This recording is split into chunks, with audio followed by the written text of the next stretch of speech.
Well, the new God of War, or Data Boy as some people like to refer to jokingly, has been released for quite some time now, with the reception being pretty well received actually. Okay, that's an understatement. People have been going gaga for the new God of War since it came out, with people saying it's a refreshing change from the old God of War games, saying that it matured the series.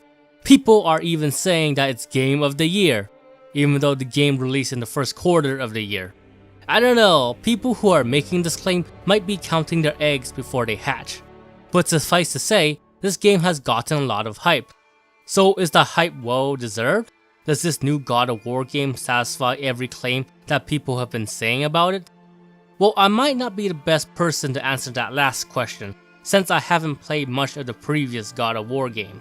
So I don't know if this game matured the series like some people said, especially with how there are some videos on YouTube trying to disprove that claim. But I can probably answer the two questions I said before, about if this new God of War is a change from the old God of War games, and if the game is as good as people are saying it is. At least I will give my perspective on answering those two questions. Well, to answer the former question, I will say that the new God of War is surely different from the other God of War games. Now, I'm not an expert on the series or even all that proficient at it since I have barely played it, but even I can tell that the new God of War is different from what little I've experienced from the series. Now, I can't say if it retains the spirit of the series or if this new direction is better than what we got in the old games, since, like I said before, my experience with the series is pretty limited. I'm just saying that it's pretty clear that this game is dramatically different from the old games and how there was a different mindset in the creation of this new God of War game when you look at the previous games. With how the game is set up in a hub world that expands as time goes on, how the combat style is different in both camera angle and how it's played, with it trying to go for that methodical angle in the action game spectrum. Well, I think that's what the combat is trying to do. How it has RPG elements outside of learning abilities, with there being an equipment system that determines how strong you are against an enemy. How it has Naughty Dog mechanical tropes, like having climbing and boosting sections, etc. So yeah, it does seem like the new God of War is pretty different from the old games. But like I said before, I'm not here to discuss if this new direction is what's best for the God of War series. I'm just here to give my overlying thoughts on how good it is, and if it's as good as people are saying it is. So, is the new God of War as great of a title that most people are saying it is? Sort of. What I mean by that is that the new God of War game is a pretty good game, no questions asked. It's just that I do think it got some flaws that prevent me from loving it as much as the general populace does. Like, I really like the game, but I wouldn't really say it connected with me like it did with other people who have played the game. Now, there is a decent amount of merit to be found in the new God of War, and I can sort of see why people like it as much as they do. But before I go any further, I'm just gonna say that I'll be calling this title God of War 4 to make it easier to differentiate it from the original God of War that came out on the PS2. The footage you'll be seeing in this game will also be a mix of the game being played on the balanced difficulty and on the Give Me God of War difficulty, due to how I wasn't even sure if I was going to do this video. So I didn't record the first time I played through the game, which was on its hardest difficulty. I did record a few of the fights, but not all of it. The balanced difficulty footage is basically there to provide general footage. There's also going to be some spoilers in this video. Now, I try to keep the major spoilers to the minimum and will give proper spoiler warning if I do talk about a major plot point that is in the story. Just know that I'm going to be showing Kratos' secondary weapon in the footage since I want to talk about the combat and show later bosses in the game. So yeah, Kratos' secondary weapon is your spoiler in itself. But with that spoiler warning out of the way, let's start talking about the game, shall we?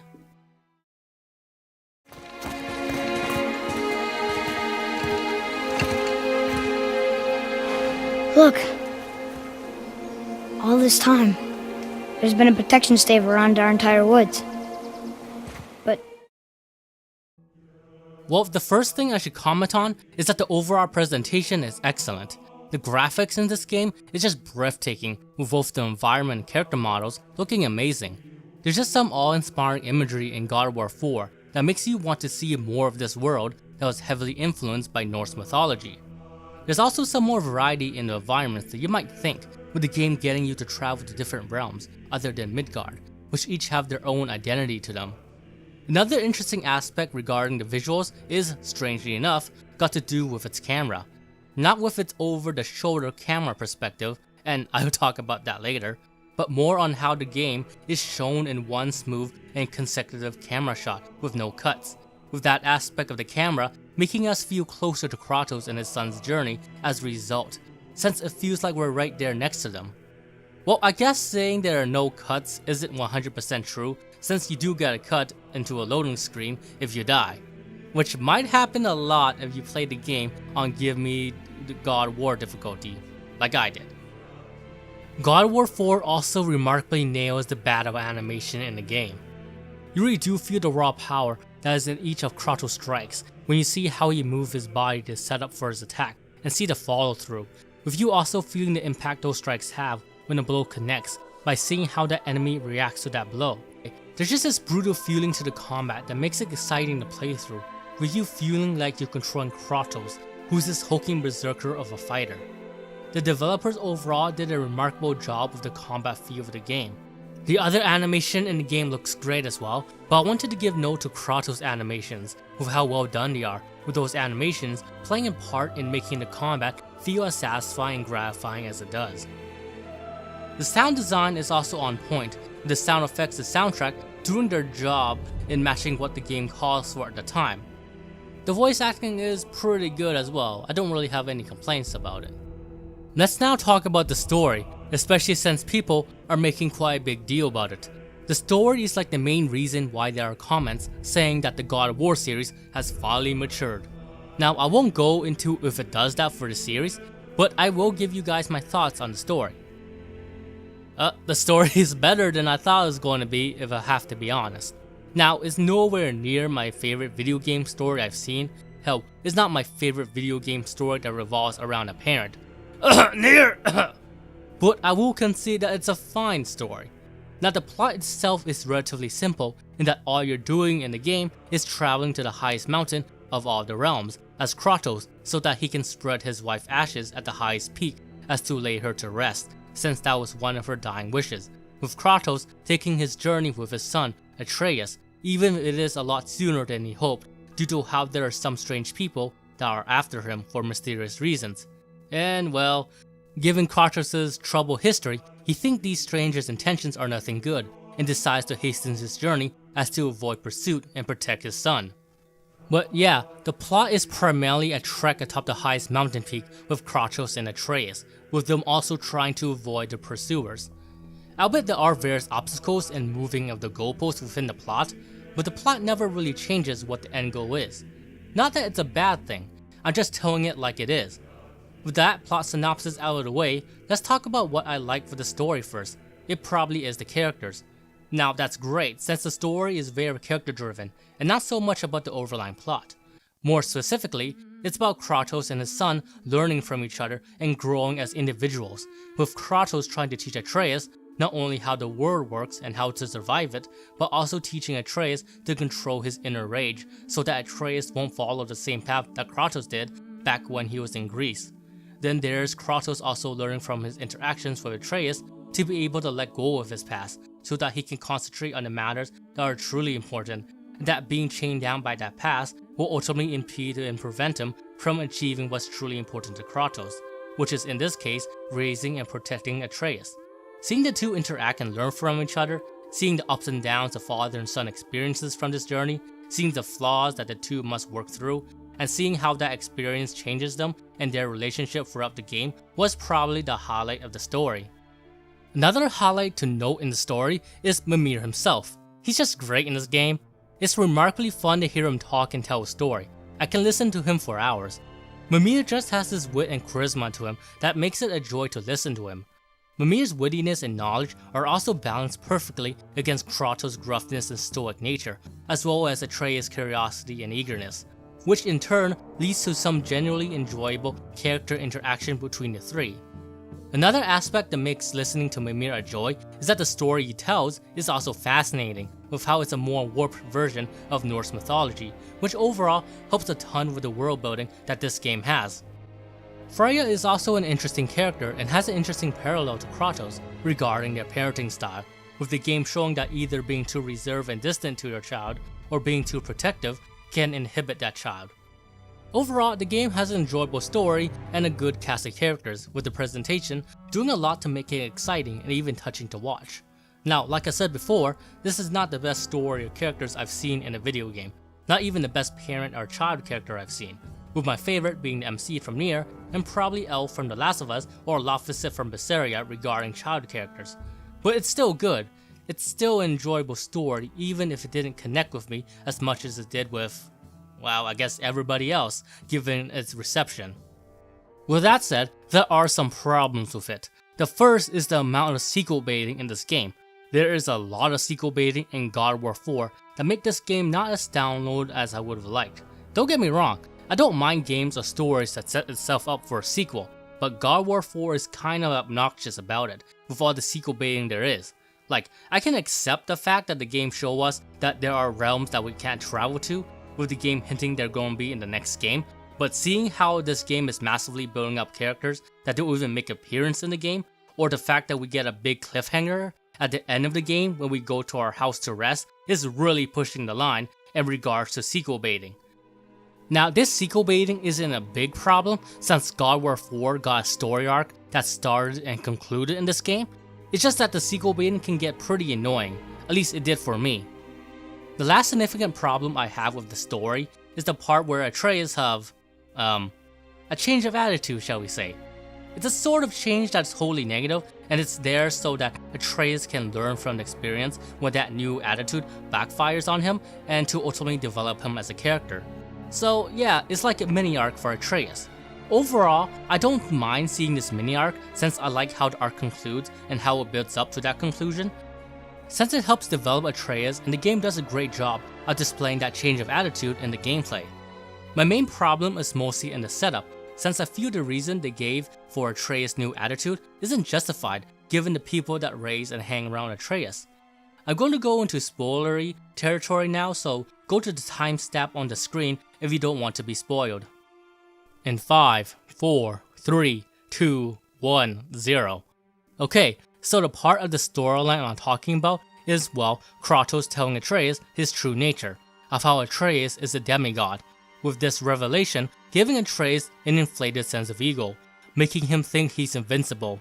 Now this inflated sense of ego bites him in the ass later on, and it's there so he can learn from the experience, and I don't mind how it builds up and concludes, mostly because we do see how Atreus learned from that experience, which results in him developing, which is a good thing to see in a child character, and the build up is great as well with how the game shows us his inflated sense of ego through the gameplay, most notably with how he doesn't follow your orders anymore and is simply doing his own thing with no thoughts to the consequences, since he thinks there are no consequences because, hey, I'm a god. That stuff is good. My main problem in this plot thread is just a setup, which is namely Atreus learning that he's part god, which results in his inflated sense of ego. Now that might sound strange, you might say. Wouldn't any child act like Atreus if that child was to learn he was a god? I would agree if that child didn't have Kratos and Faye as parents, and if he didn't spend a lot of time around Kratos and Mimir as well. I say this because throughout the entire game, Kratos and Mimir been basically, for lack of another word, bad-mouthing the Norse gods in their journey. Well, mostly Mimir. We see Kratos and Mimir constantly talk about how flawed the Norse gods are to Atreus, how he should be wary and to ultimately not believe they are good people, just because the legends and stories that glorify them, especially in Odin's and Thor's case. Not only that, but there's also a line from Atreus in the game where we learn his mother told him that the Aesir weren't good people. So, after spending all this time around these people, being told that the Norse gods are pretty flawed and might not even be good people, why the heck would Atreus think being a god is all that? It makes no sense why he would have this sense of superiority given all the terrible shit he heard. Especially since before this, Atreus seemed like a well-mannered, kind and curious kid. Eager to prove himself, yes, but not full of himself. I mean, yeah, he has two examples of gods that aren't bad in his perspective, which is Kratos and Freya, but that's like only two examples out of the boatload of examples that Mimir provides, which says the contrary. I don't know, I think this setup is sort of off, given what Atreus heard from both Kratos and Mimir in this journey, and how his mother told him that the Aesir were flawed. This aspect of that plot thread didn't destroy this part of the game for me, since I still enjoyed the build-up, how it concluded, and that Atreus does learn from this experience and develops. But at the same time, this setup did constantly nag at me when I was playing through that part of the game. Well, that's more or less all the significant problems I had with the story. Overall, it's still a good story, and I can see why people enjoy it as much as they do, even if it does have some flaws to it. It's just that I didn't connect with it as much as some people.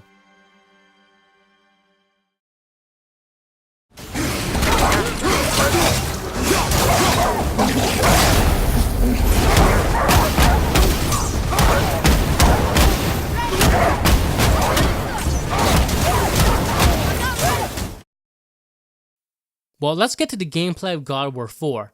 The gameplay is pretty intriguing in how it seems to draw influences from various renowned games that have come out throughout the years, such as how it has a lot of Naughty Dog mechanical tropes mixed into its gameplay, such as having a climbing section, the walking and talking segments, and light puzzle sections that involve boosting a character up to a higher elevation so that the partner character can either drop something down to get you up or activate a contraption. Never mind that Kratos could probably jump to that height, given his feats in not only this game, but also the other games. Then there's the fact that the director of the game said he wanted to replicate the methodical loop found within a Soul game's combat system, while also trying to make God of War 4 combat system still distinctive. I also forgot to mention that the game opted for a more explorative structure with its hub world, rather than going for the linear structure of the old God of War games. Oh yeah, there's also devil-triggered enemies on its hardest difficulty. Wait, what? There's also a bunch more stuff I can mention, but I think I made my point. It's pretty obvious that God of War 4 takes a lot of influences from other prolific games. Now this isn't an entirely bad thing, since God of War 4 still manages to be its own thing, rather than being a mishmash of unfocused ideas and concepts. But the question to ask is, namely, is the gameplay enjoyable? My answer to that question is, yes, but it also has plenty of flaws. Overall, I still say the gameplay in God of War 4 is still good. There is some stuff I like in the overall gameplay, but there are still some elements in the game that I think are either pointless or are detrimental to the game. Before I start, do note that I'll be judging the game on the Gimme God of War difficulty, mostly because that's the only difficulty I tried when I was first playing through the game and eventually beat it. So keep in mind that I might be harsh on the game because I played it through that difficulty. Well, I'll first talk about the things I like in the gameplay. The first element I'll discuss is the hub world that God of War 4 has. The hub world is pretty well done in its implementation. For one, I like how the hub world is steadily opening up as you progress through the game, with there being new areas that becomes available the further you advance, as well as there being additional side quests and challenges to partake in. This aspect of the game makes exploring to feel fresh somewhat, since you're always finding new areas in the game when you're first playing through it. It makes the game's world to feel expansive as you see the world around you open up whenever the water level drops. Albeit you might not be able to appreciate this aspect of the game if you progress through the story without doing any exploring, but seeing the Lake of the Nine area expand as time goes on was interesting to me. The exploring is also satisfying due to the different type of rewards you can find, whether that be new runes, finding puzzles that unlock items that increase your health or rage meter, side quests, etc. Speaking of side quests, they're spaced out pretty well within the game's hub world. It feels like the amount of content there is in the game matches how big the hub world is. If there is a small problem I have with the hub world, it'd probably be with how late fast travel is unlocked. And I don't mean that lame fast travel the game gives us near the start, where you can go to Tyr's temple from any mystic gateway you encounter in the game, but can't go back to where you were, since it's a one-way trip. I mean the fast travel where it's a two-way trip, from Tyr's temple to any mystic gateway you find in the game, and vice versa. You know, the fast travel that makes using the mystic gateway to be worthwhile. This fast travel unlocks a bit too late in my opinion. Now this might be a nitpick since the hub world isn't too big, which makes backtracking not to be as annoying as it could have been, but it's still an issue I noticed when I first played through the game. Well, that's all I have to say about the hub world. Let's now move on to the other aspects that I liked about God of War 4 gameplay. Another facet of the gameplay that I like is that the combat can be satisfying to play through. Admittedly, there are flaws to it that are pretty considerable, but I first want to discuss what I like about the combat system. The first thing I say the combat does well is the myriad of impactful options that you have at your disposal during battle. What I mean by that is that almost all of Kratos' moves that he can do each has a trait to them that makes them useful in certain situations, with each move feeling distinctive from each other when you pull them off in combat, such as using Kratos' heavy attack with the axe to juggle normal enemies, which allows you to set up a combo of light attacks to hit them in the air, which can launch them to the wall to either do more damage or ring them out if there is no wall, or using the axe running heavy attack to do a small AoE that can stagger large enemies like the ogre enemy, as well as being able to send normal sized enemies flying, which makes it ideal to ring out enemies if they're near a ledge. Another example would be using Kratos' light attack when you want to do quick strikes that are relatively safe to pull off. Not to mention there's also the axe throwing mechanic to consider, with it not only being there as a range attack, but also as a method to freeze a single normal sized enemies in place temporarily, which allows you the opportunity to wail at them with your secondary weapon or even with your fist. Furthermore, there's also Kratos' charge attack that he has with his axe, called the Executioner Cleave, which not only allows you to do a ton of damage, but also be invulnerable for a few seconds when he's in the Executioner Cleave animation.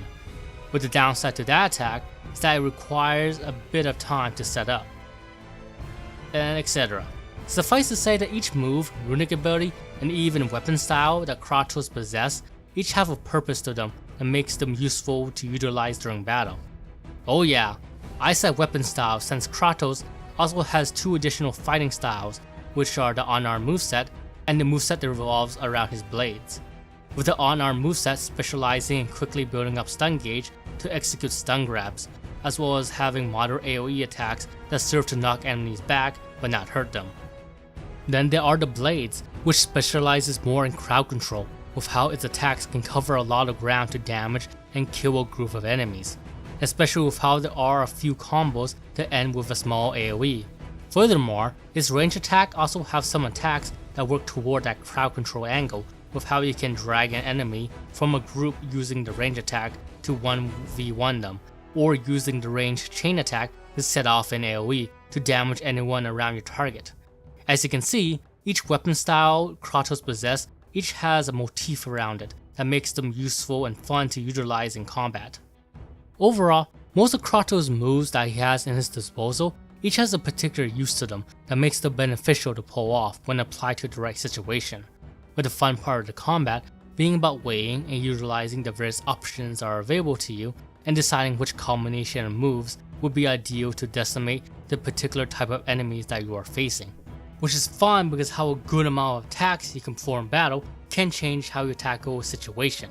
Mostly again due to how each move Kratos has under his repertoire each has a unique trait to them. Well, most of them at least.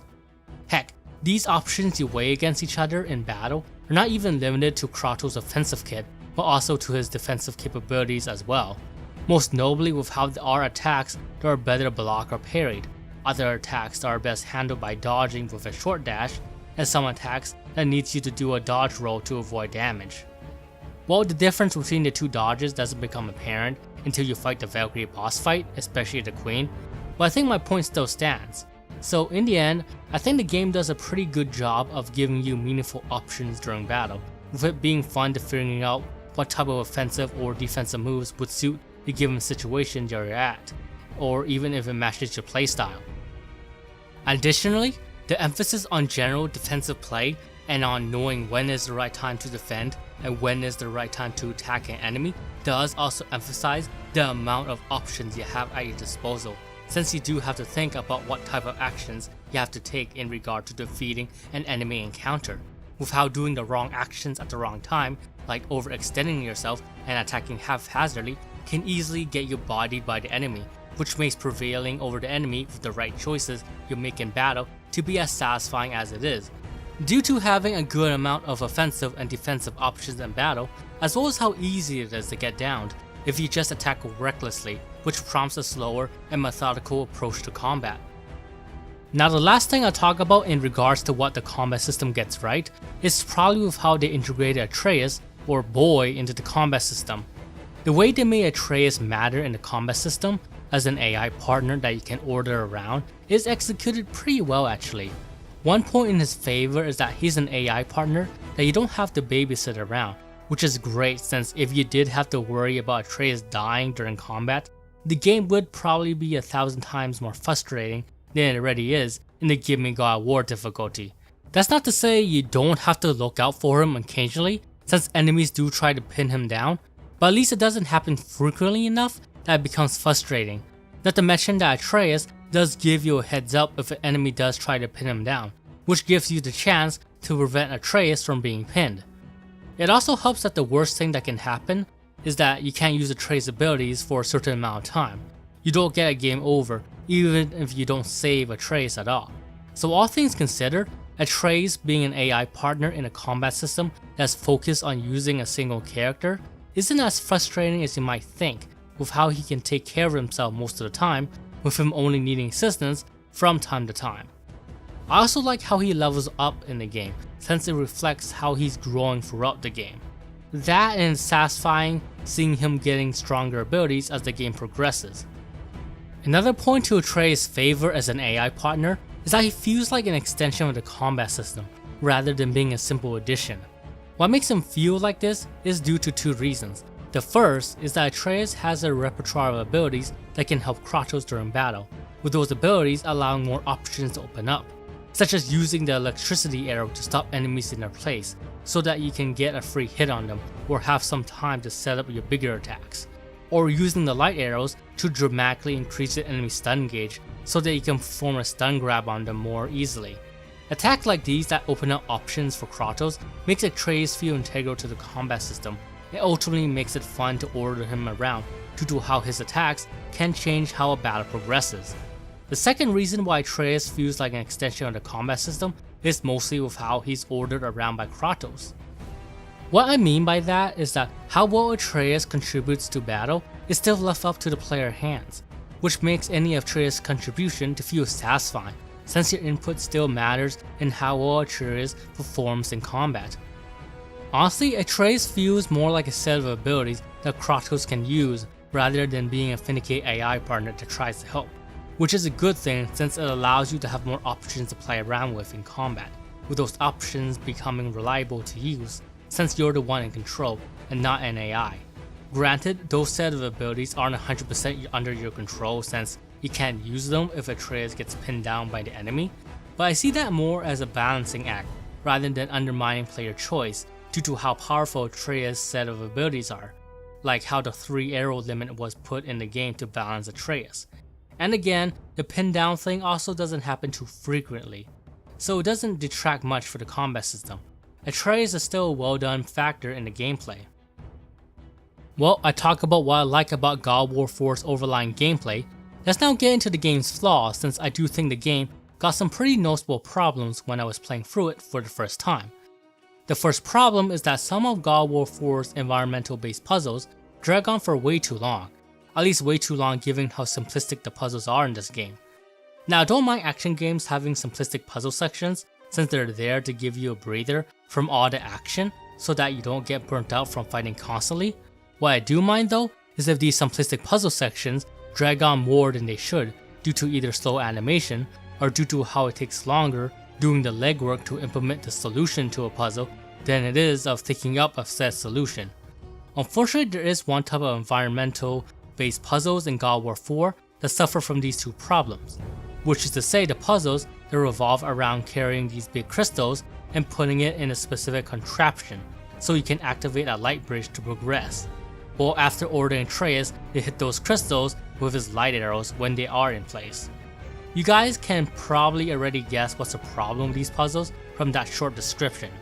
That is to say, Kratos' slow walking speed when he is carrying these crystals. Now outside of the fact that it doesn't make sense why Kratos would be way down like that given his feats in the game since that's extremely nitpicky, My main problem with these sections is that the slow walking speed never seemed to serve a purpose outside of wasting your time. Like, the game never implements Kratos' slow walking speed or the concept that he's way down in a way that increases the complexity of the puzzle. It's just there to waste your time, to the point that if you did increase Kratos' walking speed to normal during these moments, the way how you solve these puzzles would exactly be the same in regards to its complexity. Now, don't get me wrong, the other puzzle sections that are in the game are not that great. I think they're okay at best in regards to how engaging they are as puzzles you see in an action game. But at least I didn't feel like they wasted my time by slowing down Kratos for arbitrary reasons like the crystal sections did. The second problem I have with the game in regards to its gameplay is the camera angle. I'm sorry, but I'm just not a fan of the camera angle that God of War 4 goes for and the control scheme that I had to adapt to accommodate that camera angle. Like, this over the shoulder camera angle is something you see in like Gears of War, Resident Evil 4, Mass Effect, etc. You know what's the one thing that these games have in common? A feature that God of War 4 doesn't share? The fact that those games are freaking shooters. You know, games where you don't have to be up close and personal and can back up to see everywhere you need to due to, you know, using guns and projectile weapons from a distance. It doesn't work as well in God of War 4 since you can't see all the enemies in this field of view in the game due to how that forward view is much more limited because of how you have to be up close and personal to attack your enemies. Now, people are gonna say that the over the shoulder camera perspective isn't terrible in this game due to how the game has indicators that warn you when an attack is coming. But that's more of a band-aid to the problem since you can't see what type of attack is coming your way. Granted, the indicators does tell you if it's a melee attack or a range attack in practice, but still doesn't tell you what type of melee attack is incoming. Not to mention that the color difference between a melee and range attack indicator is just a different shade of red. So you can sometimes not tell the difference between a melee attack and range attack indicator if it gets hectic, especially if there are a bunch of them activating around the same time. I still think having a camera angle that is a bit more zoomed out like any regular action game would suit the game much better, with how you'll be able to see what enemies are doing clearly and react to what they're doing naturally. I don't know, it might be me, but I just don't find it fun to play cameraman for a decent amount of the fight when I'm playing an action game. I know they went with this camera perspective to accommodate the axe-throwing mechanic, as well as other reasons, but I think the cons of the camera perspective outweighs the positives. Another problem that I have with the game is with the boss variety. I will give it to you guys straight. The boss variety in God of War 4 is pretty bad. Now, the quality of the bosses themselves is already not so hot due to how I think there are only like 3 to 4 bosses in the game that are good, which are the Stranger fight, the Magni and Modi fight, the final boss to a degree, and all the variations of the Valkyrie boss fight. I'm also counting all the Valkyrie bosses as one, since they fight pretty similarly to each other, but each has a different gimmick to them, with the final variation essentially combining all their moves to make the Valkyrie super boss. Also, maybe the other decent boss in the game is the Dark Elf General when you fight him for the first time, though that fight gets old after the first time. All the other bosses in the game I think are pretty lacking. Now, I know people like the dragon fight due to its spectacle, but I found that one pretty tedious mechanically, so yeah. The fact that most of the bosses in the game aren't all that exciting to fight is already a problem, but an even bigger problem the game has is that it recycles certain bosses in the game, most notably with the Soul Eater and Troll boss fights.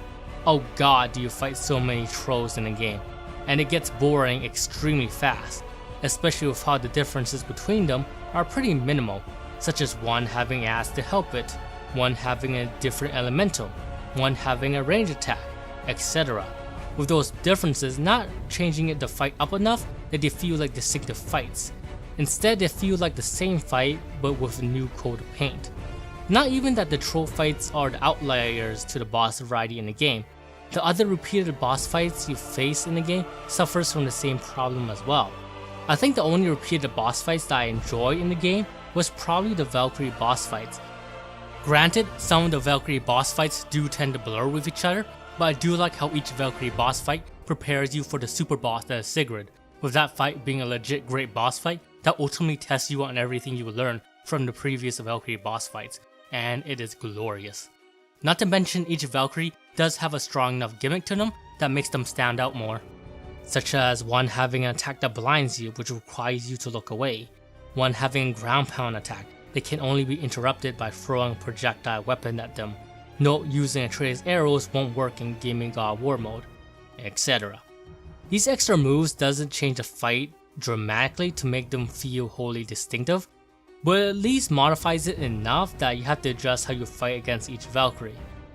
Overall, I was pretty disappointed with the boss fights in the game, outside of the few I mentioned before. Now the last significant problem I'm going to talk about is the RPG elements in God War 4, most notably in the equipment system. I'm pretty okay with how you use your experience points to gain abilities. Now, I don't mind RPG elements. I mean, have you looked at this channel? RPGs are like the main genre I do for videos. Out of it, I mostly talk about JRPGs, but I also like my fair share of Western RPGs too, like the Dragon Age games, the Elder Scrolls games, etc. So I'm pretty used to RPG elements and dig them.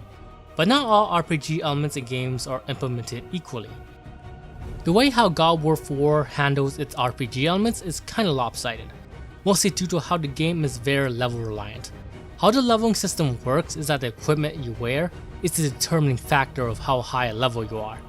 Now this isn't a problem by itself, but the problem lies in the power scaling, most notably with how a 1 or 2 level difference in this game makes a whole world difference in how difficult the game is, at least on the Gaming God War difficulty, to the point where I felt like I won some encounters based purely on level.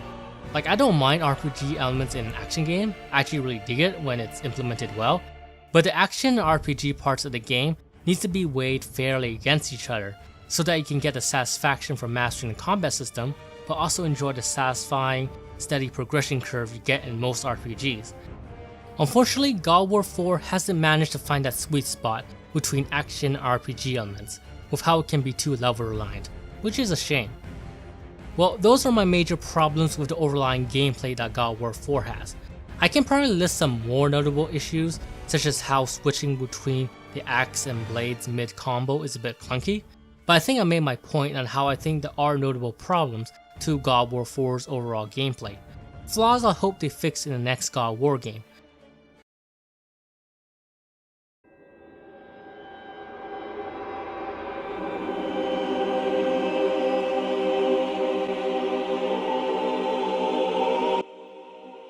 You guys have now pretty much heard of what I think God War 4 gets right and what it gets wrong.